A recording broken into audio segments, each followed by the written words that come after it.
Hello students, I am Akshay Sinha, teacher in Goston English medium school.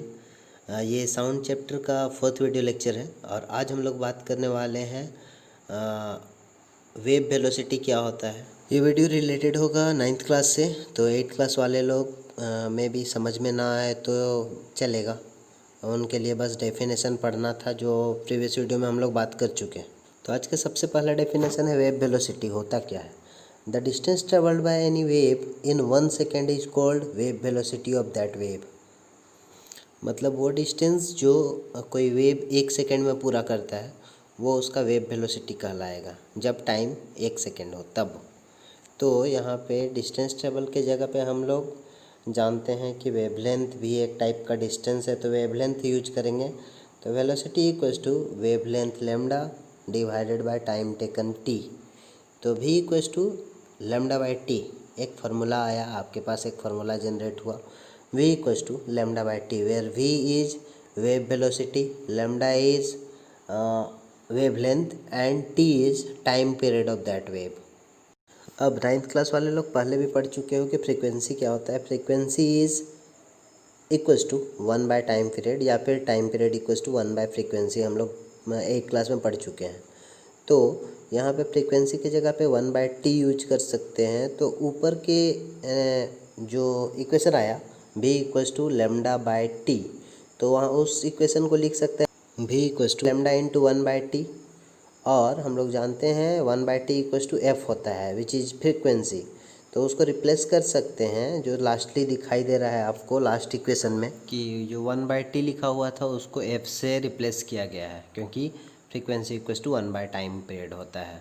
तो इस जो भी डेरिवेशन था, छोटा सा डेरिवेशन था, उसमें क्या हम लोग किए, सबसे पहले wave velocity equals to lambda by T हम लोग जानते हैं, इसको यूज भी करेंगे न्यूमेरिकल में। उसके बाद 1 by T equals to frequency, ये भी पहले हम लोग जानते हैं।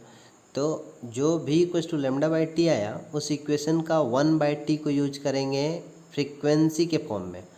तो 1 बाई टी को बाहर कर दिए, लास्ट एकदम लास्ट लाइन में लिखा हुआ है b equals to lambda into 1 by T कर दिए, उसको लिख सकते हैं।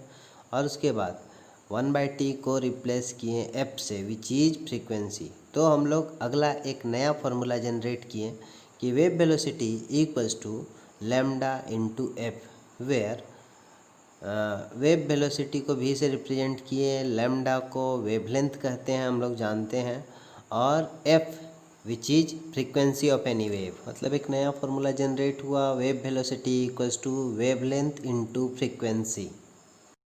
एक बार और इस पेज में उसी चीज़ को फिर से समझाया गया है कि as we know time period equals to 1 by frequency हम लोग जानते हैं, या फिर frequency equals to 1 by time period, that is f equals to 1 by T, उसको लिख सकते हैं। एंड हम लोग जानते हैं wave velocity v equals to lambda by T, तो v इक्वल्स टू उसको लिख सकते हैं, जो लेमडा बाय टी है उसको लेमडा इंटू 1 बाय टी, और 1 बाय टी ऊपर में दिखाई दे रहा है उसको हम लोग f लिख सकते हैं।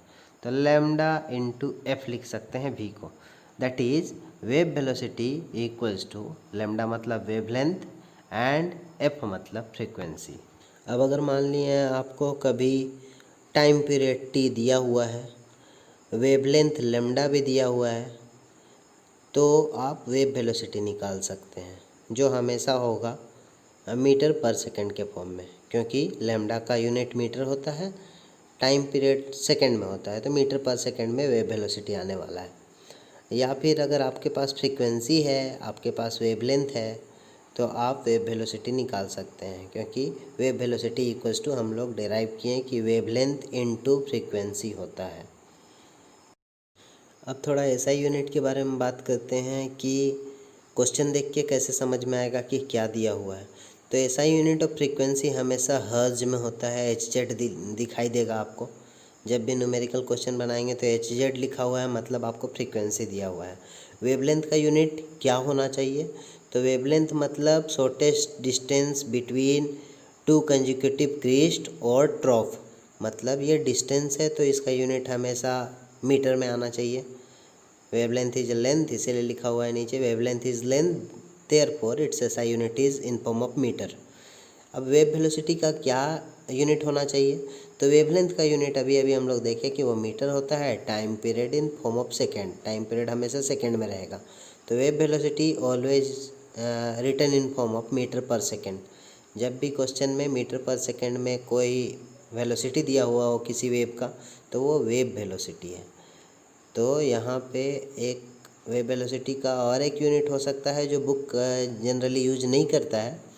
तो वेव वेलोसिटी को हम लोग लिख सकते हैं लैम्डा बाई टी, 1/t को f लिख सकते हैं। अभी अभी हम लोग देखें तो लैम्डा के जगह पे मीटर और फ्रीक्वेंसी के जगह पे hz। तो वेव वेलोसिटी मीटर हर्ज में भी हो सकता है इसका ऐसा यूनिट, लेकिन कभी बुक में न्यूमेरिकल क्वेश्चन में ऐसा नहीं देगा कि मीटर हर्ज, वो हमेशा मीटर पर सेकंड में ही रहेगा। जैसे एक numerical question, calculate the wavelength of sound wave. Wavelength calculate करना है, मतलब लैम्डा कैलकुलेट करना है। हुज फ्रीक्वेंसी इज 220 हर्ज। जैसे हम कहते हैं कि जब भी फ्रीक्वेंसी देगा तो वो हर्ज में देगा। And speed of sound is 440 meter per second, और speed of sound 440 meter per second है। तो गिवन क्या क्या है, फ्रीक्वेंसी दिया हुआ है 220 hz हर्ज, और वेव वेलोसिटी दिया हुआ है या फिर वेलोसिटी ऑफ वेव दिया हुआ है 440 मीटर पर सेकेंड। तो हम लोग जानते हैं as we know wave velocity equals to wavelength divided by time period. तो v equals to lambda by T, wavelength की जगह पे लैम्डा लिखें, टाइम पीरियड की जगह t लिखें। या फिर अभी देखिए यहाँ पे आपको फ्रीक्वेंसी दिया हुआ है तो t का तो ज़रूरत है नहीं, तो 1/t को f से रिप्लेस कर देंगे क्योंकि फ्रीक्वेंसी इक्वल्स टू 1/t होता है। तो v equals to lambda into F लिख सकते हैं। या फिर अभी आपको निकालना क्या है, तो लैम्डा निकालना है। तो एफ को जब दूसरे साइड ले जाइएगा तो lambda equals to V by F last line.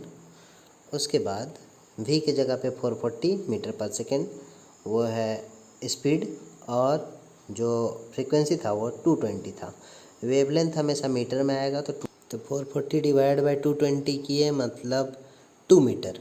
तो फाइनल आंसर आया 2 मीटर। ज़्यादा कुछ करना नहीं है न्यूमेरिकल क्वेश्चन में, बस कुछ कुछ चीज़ याद रखना है। जैसे 1/t इक्वल्स टू एफ होता है, सेकेंड लास्ट लाइन नीचे से, तो 1/t इक्वल्स टू एफ होता है फ्रीक्वेंसी। हम लोग जानते हैं फ्रीक्वेंसी इक्वल्स टू 1/t, या फिर 1/t इक्वल्स टू फ्रीक्वेंसी होता है। या फिर वेवलेंथ लैम्डा से डिनोट करते हैं, ये याद रखिए। वेव वेलोसिटी को v से डिनोट करते हैं, which is equals to lambda wavelength divide by time period. या फिर v equals to lambda into 1/t को f से रिप्लेस कर सकते हैं। तो कुछ ही फॉर्मूला में पूरा सर्कुलेट होता रहेगा हर एक न्यूमेरिकल। तो बस याद रखिए और बस न्यूमेरिकल जितना हो सके उतना बनाइए। तो आज के लिए बस इतना ही। Thank you.